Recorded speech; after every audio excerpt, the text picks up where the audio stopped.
Hello, and welcome to the Author's Pen. I'm Dr. Mark Milewicz. Today's guest is Robert McChesney. Dr. McChesney co-founded Free Press, the Free Press Action Fund, and is also the Gutskill Endowed Professor in the Department of Communication at the University of Illinois at Urbana-Champaign, and is the author or editor of 23 books, including his latest with John Nichols, Dollarocracy: How the Money and Media Election Complex is Destroying America. Professor McChesney, welcome to the Author's Pen. My great pleasure to be here.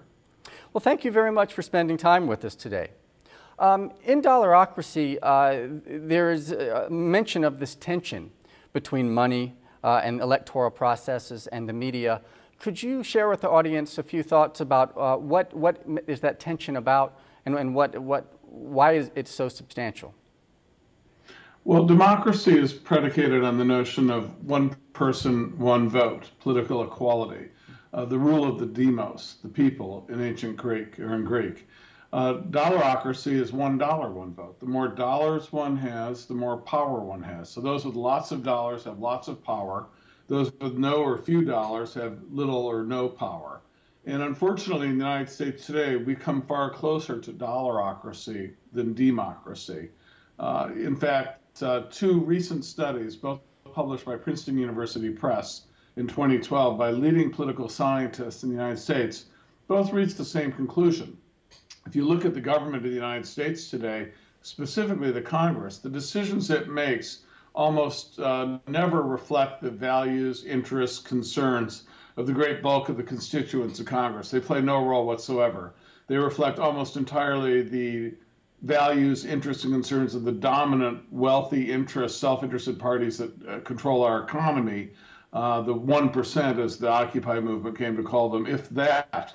Another way to put this is that just a month ago, Bernie Sanders, who wrote the foreword to our book, Dollarocracy, was at our book release party in Washington, D.C. And Senator Sanders, who's been in the U.S. Senate now 7 years, and before that served 8 terms in the U.S. House of Representatives, said that it is impossible, he said this unconditionally, it's impossible for Congress to pass any legislation that is opposed by Wall Street or corporate America. That's how powerful their lobbyists. So this is the great crisis of America today. We have a political system that's predicated on political equality, on the rule of the people, on majority rule, the rule of law. And we have a real world system that's evolved or devolved to dollarocracy, where wealth, privilege, and power make almost all the decisions and have undermined the ability of elections to work to represent the popular will. In what way do the media perhaps, in what way do the media perhaps play a mitigating role or an exacerbating role in this process that you're referring to? Well, that's a lot of the reason we wrote the book, and why the subtitle of the book is what it is to incorporate the important role that media, news media, commercial media play in what we call the money and media election complex.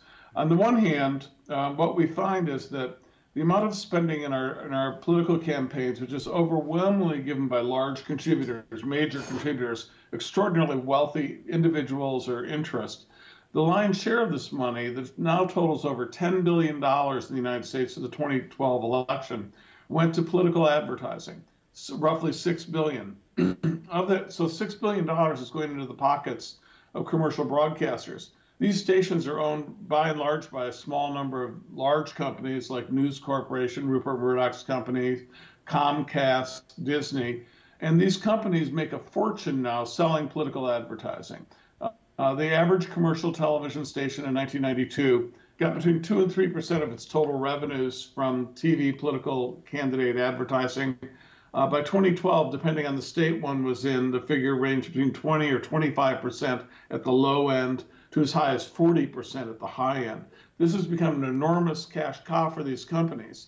And what we see is that as the money is increased for these companies, as they make a fortune selling these ads, on one hand, On the other hand, what's happened is what little coverage they gave of political campaigns, what minuscule coverage they gave to candidate interviews and debates so that citizens could understand what was going on in their local elections, has all but been eliminated. It simply doesn't exist.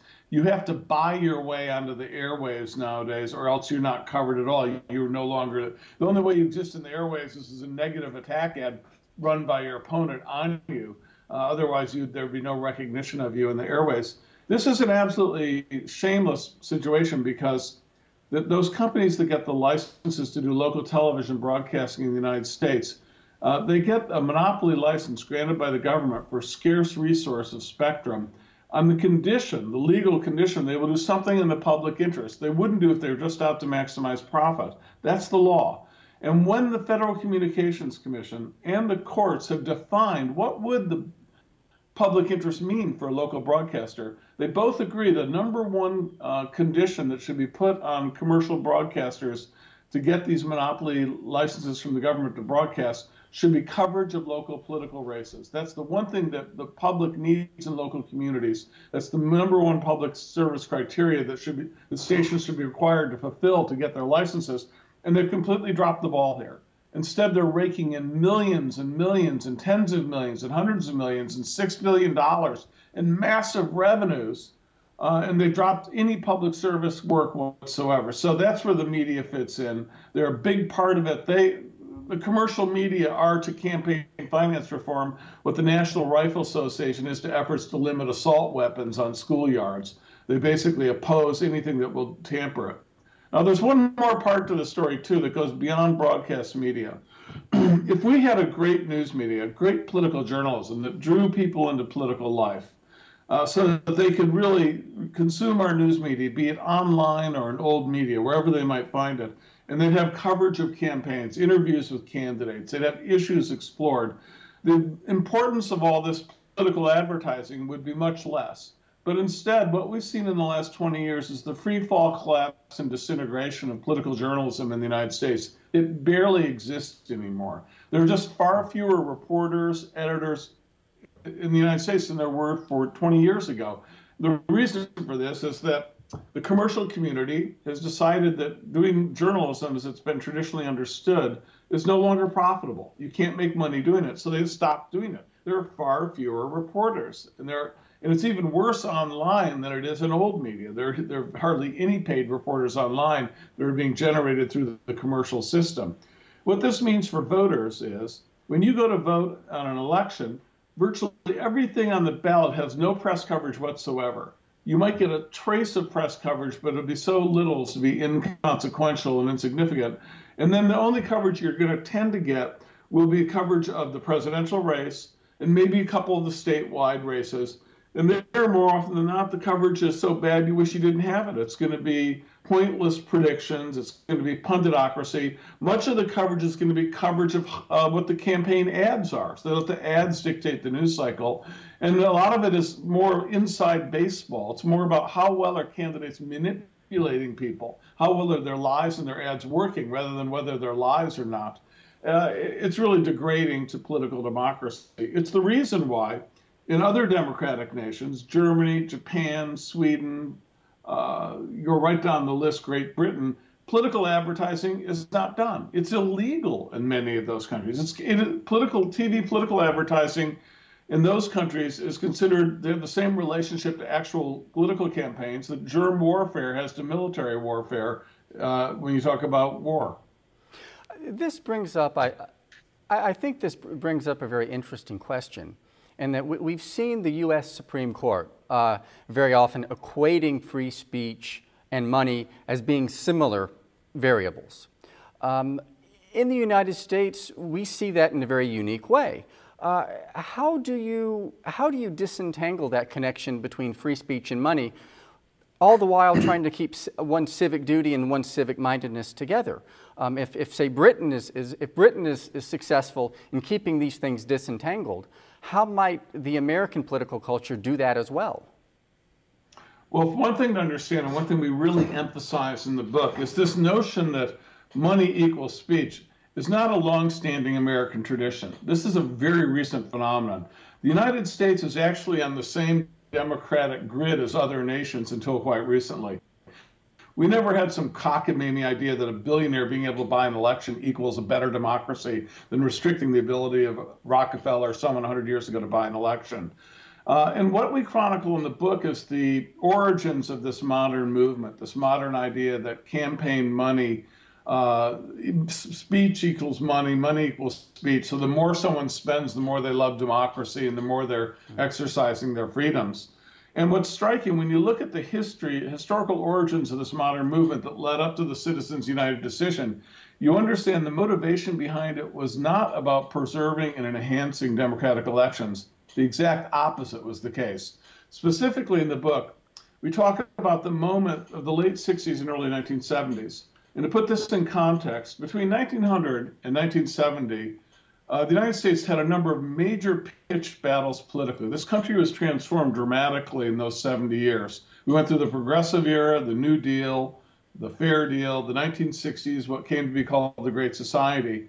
And there was tremendous victories that expanded the quality and quantity of democracy in the United States. We expanded the franchise to women, to young people 18 to 20. We expanded it to African Americans finally in the southern states in the 1960s. We expanded it to Latino Americans and Native Americans. All these things took place in that 70 years. During that same period, the United States became a much more, in my view, humane and democratic country. We established public education for working class people in many parts of the country, far superior to what could be found anywhere else in the world. We established higher education to a far higher percentage of Americans than you would find in virtually any other country in the world. We established the right to have trade unions. We established Social Security, unemployment compensation, workman's compensation, Medicare, the Environmental Protection Agency. We did a lot of things that made this a better country. By the end of the 1960s, the United States probably had less economic inequality than it had ever since the beginning of the industrial era, far less than we have today. And by 1970, we had eliminated 2/3 of poverty in the United States. In short, by the end of the 1960s, despite all the problems and tensions this country had around racism and militarism and other issues, we'd covered a lot of ground. And I remember that period well because I was a teenager then.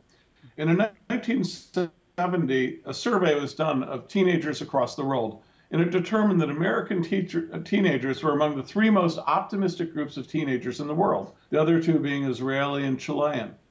And I was there, and I can tell you, we were optimistic. We genuinely felt that the country was becoming more democratic, more fair, many of us, my peer group and myself, and that we could solve our problems. That was the source of our optimism. But not everyone was optimistic in 1970 about the future of the country. Conspicuously pessimistic at that time and concerned and alarmed were big business and major corporations. And in 1971, their concern was pretty obvious. They saw that business was at its lowest prestige level in generations by then. Young people from the middle class and upper middle class at private universities and public universities both, who traditionally were the backbone of support for business role in society, were much more critical of business. A lot of them were saying, do we even need large corporations to run our economy? Are they really a positive force? Or are they more a drag? Are they really a negative force on the quality of our lives? And this led big business to be deeply concerned. Ralph Nader, the consumer advocate, was by far the most popular person in America in 1970, 71, across the political spectrum. Because Ralph Nader introduced this really revolutionary set of ideas. Number one, that public service could be the highest calling a person could do for their country, for their people. It was the best use of a human life is to serve others. And number two, Ralph Nader had the idea that government could solve public problems for the better, could be a constructive force through informed and engaged participation by people in a democratic country. These are 2 revolutionary ideas that business didn't like. It liked the idea that government should just work for them, and it liked the idea that the number 1 job of anyone was to make as much money as possible for yourself and screw everyone else. And so Ralph Nader's vision of America was antithetical to theirs. So in 1971, the U.S. Chamber of Commerce commissioned a leading corporate attorney from that period, one of the leading ones, who represented the tobacco industry, to prepare a memo for the top CEOs in the country and the leading investors about what they could do to retake the government. And the idea was that there was a crisis of democracy, they said, in America. And the crisis was there was too much democracy. That was the crisis of democracy. You had blacks, you had women, you had young people, young workers, students, Latinos, all sorts of people who traditionally played no role in the governance of the nation and been on the sidelines, apathetic and uninvolved, suddenly getting politically engaged, making demands on the system. And this, according to the Chamber of Commerce, was the problem. We had to get those people back out of politics, disengaged, and let the traditional rulers rule. So they commissioned a memo from this corporate attorney. His name is Lewis Powell. And Powell basically argued that business had to take over the government again, like the good old days in the Gilded Age, and basically run the government for the sake of business and make sure business ran everything. The goal, according to Lewis Powell, should be that no matter who wins an election, Republican or Democrat, that at all times business would never be threatened. They would run the country, that their dominance of the economy and the politics would never be challenged. Powell recommended in 1971 in his memo that business increase its spending on politics radically, that it move all their trade associations to Washington from where they were scattered around the country, and put total emphasis in taking over the Congress and the government. And in the 20 years after Powell's memo, which was confidential, was read and discussed and hotly distributed and debated among, say, 60 to 100 CEOs and billionaires, in the 20 years after that, Washington, D.C. saw a 10 times increase in corporate lobbyists, 10 times increase between 1970 and 1990. To give some sense of the dramatic change, prior to 1970, and certainly prior to the 1950 or 60, Washington, D.C. was considered a quiet, sleepy, middle-class town. There were no great fortunes there because there was no great industry there. It wasn't like a Detroit or Los Angeles or Cleveland or New York. By 1990, and certainly today, Washington is now the gilded capital of America. 4 or 5 of the 10 richest counties in the country are the rings surrounding Washington, D.C. And the people who drive up the income levels in those counties are not postal workers, they're not school teachers, they're not clerks at the government, they're not even government officials for the most part. It's overwhelmingly the whole K Street crowd. K Street, which was a term that meant nothing in 1970, but 1990 and today has come to typify a whole corporate lobbying industry similar to what Wall Street or Madison Avenue means for industries in New York. And this is the new Washington. This is the new world Lewis Powell wanted. We take over. In 1970, when a member of Congress, when a person left Congress, they were retired or were defeated in an election, only 3% of them went on to become corporate lobbyists or lobbyists in any manner. Today, the figure is over 50%, well over 50%. And what we find is when people leave Congress now, they get a much bigger payoff when they go to work in K Street. A senator now who leaves will get between $800,000 and $2 million a year in their new lobbying job on K Street. A member of the House who leaves will get between $400,000 and $800,000 a year. Huge pay raises for you to leave. This has really changed the whole logic of Congress. Now, if you're a representative, you don't have any incentive to listen to your constituents. You know, as long as you take care of business, your payoff, your payday when you leave office is going to be massive. $1 million, $2 million a year when you leave, and no elections anymore. You can just cash in your chips and you're on cruise control till you retire as a multi-millionaire. And this is Dollarocracy. Now, let me just, to wrap up the question here, Lewis Powell, 2 months after he wrote this memo, there was an opening on the U.S. Supreme Court. And who should Richard Nixon appoint to join the U.S. Supreme Court but Lewis Powell, the author of the memo I just described? Powell was considered a moderate Southerner, so he sailed through the confirmation. And as soon as Powell got on the court, his number one cause was he wanted unlimited spending on all political campaigns by individuals and corporations. He wanted them to be able to basically buy elections. And he was opposed to this. He never got his way. He chipped away at it. The first time the Supreme Court ever dealt with these decisions when he was on the court. But he was opposed by then Chief Justice William Rehnquist. He was an old school conservative who didn't like the idea of the government, of the Supreme Court monkeying with elections and unleashing money power to own elections. He thought that was a dangerous thing. But when Rehnquist left the court and was replaced by John Roberts, who was a protege of Powell, in 2005, everything changed. And then we got the Citizens United decision, which made unlimited spending by corporations and wealthy individuals possible as long as the money formally was not connected to the campaign. But the really crucial point is here, for 30 or 40 years, people thought that Lewis Powell was equating He was concerned about democracy. He was trying to have an updated, contemporary democracy that would account for how America was actually working. That was his big concern. But in fact, when you read the Powell memo that he wrote, which is available online if you just Google the term Powell memo 1971, it's clear that Powell was obsessed with making sure democracy didn't work. He wanted to make sure that wealthy, powerful interests, business interests, could dominate elections, even when the positions their candidates held were probably not very popular with the constituents of the country or the district. And that's really the crucial point. Now, the other flaw there, and this gets to your question directly, is the idea that more money equals more speech, that money equals speech. I think it's true that up to a certain point, money can equal speech. It's up to the point where someone's giving 25, 50, 100, maybe even $1,000, money equals speech. And its ability to spend money on a candidate is an important part of being able to have speech rights.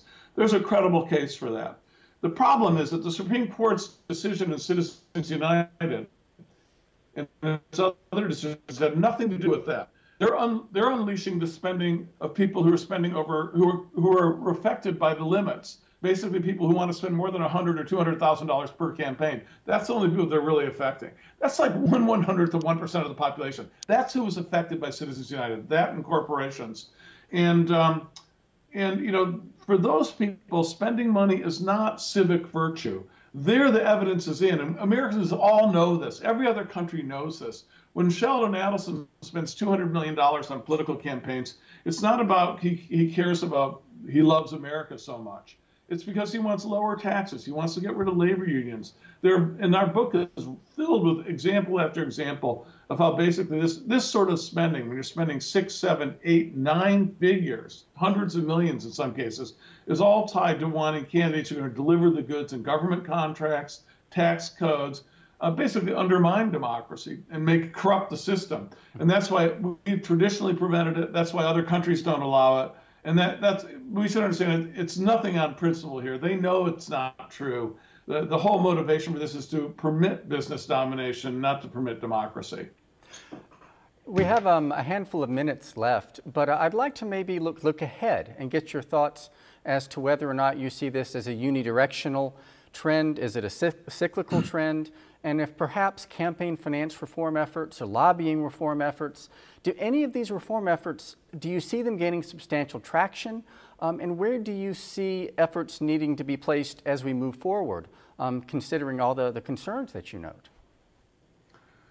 Well, I think that the good news, there's a lot of good news for starters, is that the overwhelming majority of Americans are appalled by what's happening to American elections. I mean, Jimmy Carter said a couple of very interesting things in the last year. He said, first of all, in a meeting with German dignitaries last summer, he said the United States is no longer a functional democracy. He said we're off the democratic grid. We no longer meet the criteria we once met and that other democracies meet. He also said the United States has the worst election system in the world, and it is the worst because of the massive influx of money. Now, these were comments that most Americans would no longer disagree with. They would agree with Jimmy Carter, and I think the evidence supports what Jimmy Carter says. It's overwhelming. So the good news is that very few Americans are ecstatic about being marinated in idiotic negative campaign ads and seeing wealthy interests be able to spend so much on elections and feeling so that their own voices have no role to play with Congress. So the American people don't like what's going on. They want to change it. The problem, of course, is that if you have to change the system through the very Congress that is bought and paid for by wealthy interests, it makes it much more difficult. And then the third problem is that since the Supreme Court has ruled that the Constitution, as they interpret it suddenly, was meant to allow wealthy people to buy elections as they pleased with little restriction, and effectively anonymous donations, I might add, too. Since they've ruled that, the Supreme Court could throw out any possible legislation that would try to regulate elections as a violation of the U.S. Constitution, as the Roberts Court is now, in their telepathic minds, determined that after 200 years, they alone have figured out what this Constitution means that no other judge knew prior to their coming to the court. So that leads, I think, to what is really the logical place to go in this situation, which is we have to think very seriously about amendments to the U.S. Constitution to formally say corporations aren't people, money is not speech. the people of the United States have a right to set up elections so that one person, one vote is the rule of the day, not $1, one vote, and to set them up to be as fair and have as much integrity as possible. We also have to basically have an amendment, we think, saying that people have the right to vote and have that vote counted. We do not have that in our Constitution today. And because of that, it's led the U.S. Supreme Court to condone efforts to suppress the vote across the country, make it harder for, let's be honest, let's use the honest English language the way it was meant, to prevent people who won't vote Republican from voting. Basically, poor people, old people, people of color.